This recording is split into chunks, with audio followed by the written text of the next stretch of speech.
Hey, what's going on, guys? Coming at you with a brand new deck profile, and today I'll be showing you guys my Phantasm Spiral Demise deck. So I actually did take this deck to my locals last night. Had a lot of fun playing it.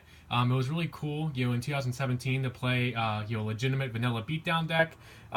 It was 4 rounds, went 2-2 overall, only losing out to Spirals in a very competitive free game match with Dylan Hurst. Shoutouts to him, and also losing to pure True Dracos in a very competitive 2-game match. I really had him on the ropes, and I really looked for a while like I was actually going to win that first game, but he was able to come back with a top deck card Demise, and that deck, once it gets rolling, it's really hard to stop, and it's a bad matchup for this deck because of how strong Masterpiece is. But overall, had a lot of fun. Really happy with how the deck performed. May make a few changes going forward, but I think the build is pretty strong, and I do think the Demise version is the best and most consistent version out of all the different versions of Spirals you can play. So without further ado, we'll get right into the deck profile. So starting off with the monsters, we have the 2 Phantasm Spiral Dragon. I think in any version of Spirals, you really only need 2. It's so easily summonable off of the equipped spells from hand, deck, or graveyard, and it's kind of a dead draw, so I think 2 is the right number. Next, we have the free Gene-Warped Warwolf and free Dragoons of Draconia. These are all normal monsters and also Beast Warriors, so they are searchable off of Tenki. Werewolf is a nice 2,000 beater, while Dragoons is 1,800. And it also is a pendulum scale that you can get out of your hand under Card of Demise. And then it also has a decent pendulum effect to let you search out one of your normal monsters when a monster you control destroys a monster by battle. So overall, just 8 monsters, which is pretty standard for the Demise deck. For spells, we have easily the MVP, most important card of the deck, the free Pacifis and the free Terraforming. I will say that even with maxing out these ratios, you still do not see Pacifis enough, which is unfortunate. You could play something like Set Rotation if you want, but it does lead to more bricks and a lot of other dead cards. You could say more garnets in the deck. So I feel like free Terraforming, free Pacifis is enough. Pacifis is just so good. Basically, once per turn, if you normal or special summon exactly one normal monster, you get to add a Phantasm Spiral card from your deck to your hand. That includes the dragon, includes the equipped spells, and it also includes the traps as well. And then, when your opponent activates a card or effect while you control no tokens, you get to summon out a Phantasm Spiral token, which is a normal monster, level 8, 2,000 attack and 2,000 defense to your side of the field. And then the only drawback to this card is that the turn that you activate any of these effects, you cannot normal or special summon effect monsters, but it doesn't really matter too much because you don't play any effect monsters in the main deck, and you hardly ever go into the extra deck at all, especially with the Demise version. So Pacifist is just too good for searching out the cards you need and just establishing board presence and board control. Next, for the Phantasm Spiral equips, we have the 1 Crash, 1 Grip, and 1 Wave. So I'll try to quickly explain what all of these do. They all can only equip the normal monsters, and they all in some way can summon out Phantasm Spiral Dragon from hand, deck, or graveyard, either during the battle phase with Crash and Grip, or after the battle phase like Wave. And the effect to summon Phantasm Spiral Dragon is only once per turn on each of these. So starting off with Crash, it gives the equipped monster piercing damage, and when it inflicts battle damage to the opponent, you get to summon out the Phantasm Spiral Dragon, and you get to change one attack position monster your opponent controls to defense position. Do keep in mind that does not target, so it is a really nice out to bigger monsters like Dark Destroyer and Chaos Max Dragon. With Grip, it gives the monster an extra 500 attack points, and then if that monster destroys a monster by battle, you can special summon the Phantasm Spiral Dragon and then inflict 1,000 damage to your opponent. This one specifically is really nice when your opponent has something on board to beat over in battle and gets in for some nice damage to help you seal the game. Then Wave is the more defensive of the three. Once per turn, the equipped monster cannot be destroyed by battle, and then at the end of the battle phase, if that monster battles, you special summon out Phantasm Spiral Dragon from hand, deck, or graveyard, and then your opponent has to discard 1 card. The unfortunate thing about that effect is that they do get to choose what they discard. The other thing I forgot to mention with these equips is that after they summon the Phantasm Spiral Dragon, they actually equip onto the Spiral Dragon that they just summoned. So Grip, for example, would equip onto that new Spiral Dragon and give it an extra 500 attack. So I only play one of each because they are easily searchable off of Pacifis, and you don't want to clog with too many in deck. And I feel like one of each is the right number. Although I might consider cutting the wave because it is easily the weaker of the three, but there's still applications where each of these can be good in certain situations. Next we have the free fire formation Tenki to search out our Beast Warriors. The free Heat Wave. I haven't really seen this card enough in testing, at least in local testing, to really have a strong opinion on this card. Obviously it's a good card and the price spike was justified. I mean, just the whole idea of playing what's practically a skip a turn in Yu-Gi-Oh! Is just really awesome on a deck like this that can take full advantage of it. The one problem with Heat Wave, though, is that you have to open it in your opening 5 to get use out of it your first turn. If you draw it off of like Card of Demise or Duality or something like that, you have to wait a whole turn before you play it. And it doesn't really do anything to an established board. So it is something I might consider siding out, putting in the sideboard for going first, but Heat Wave is one of those cards that's just so strong to where you either play free or you play none. And right now I am playing free because on paper it's just a really strong card. Then to round out the spells, we have the triple Card of Demise and triple Pot of Duality. We barely ever special summon on our turn. The only time we do is if we're going for damage or for game off of the equipped spells, summoning out our Phantasm Spiral Dragons.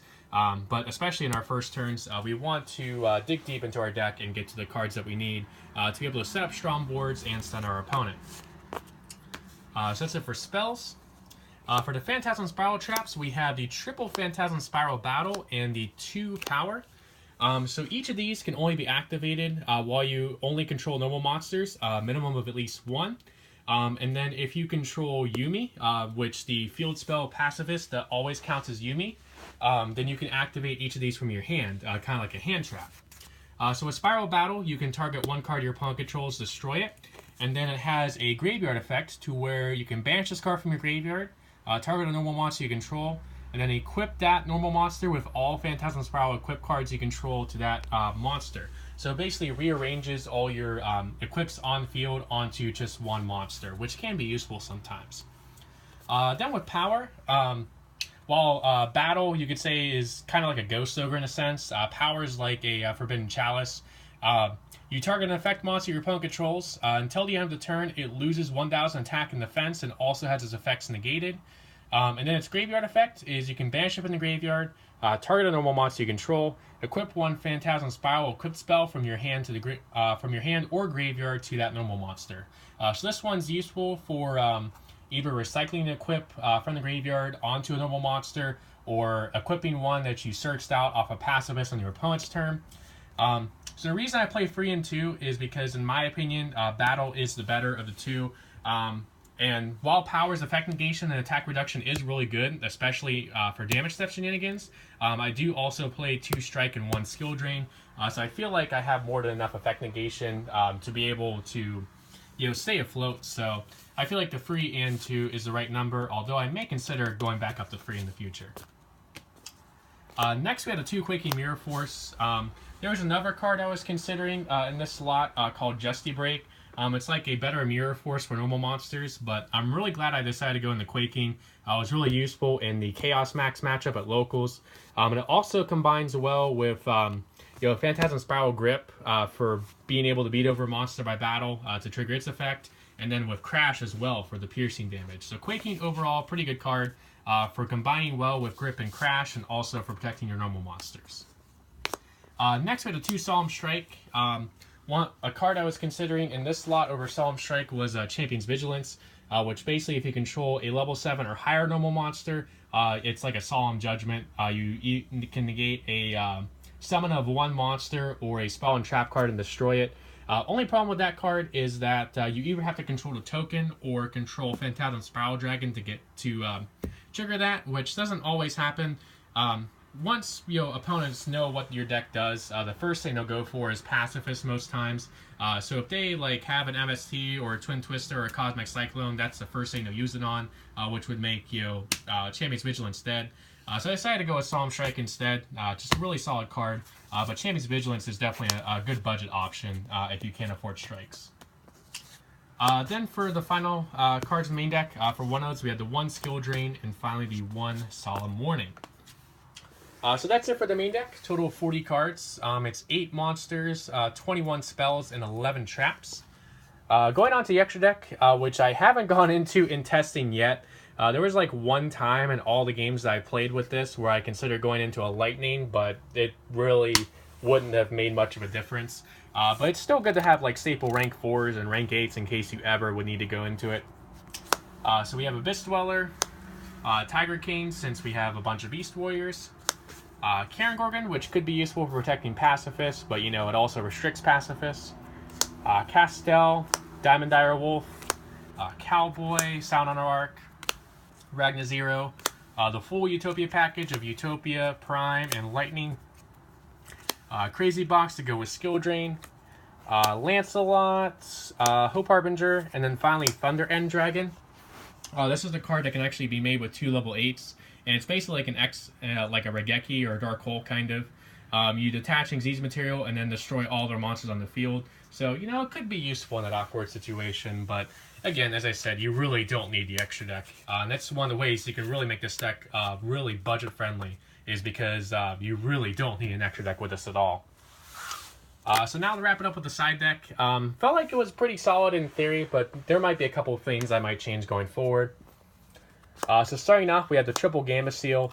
I don't like the idea of normally of siding Kaijus in the Demise deck, but with Masterpiece floating around, I feel like you kind of need a Kaiju. And one thing to note about this deck is that it loses very hard to Kaijus because with a Kaiju on your side of the field, it shuts off your traps and can sometimes mess with your field spell. So do keep that in mind. And if you do side Master Restricts, be sure to play them on your standby phase if you open them, because I got wrecked by that mistake. So learn from my mistakes.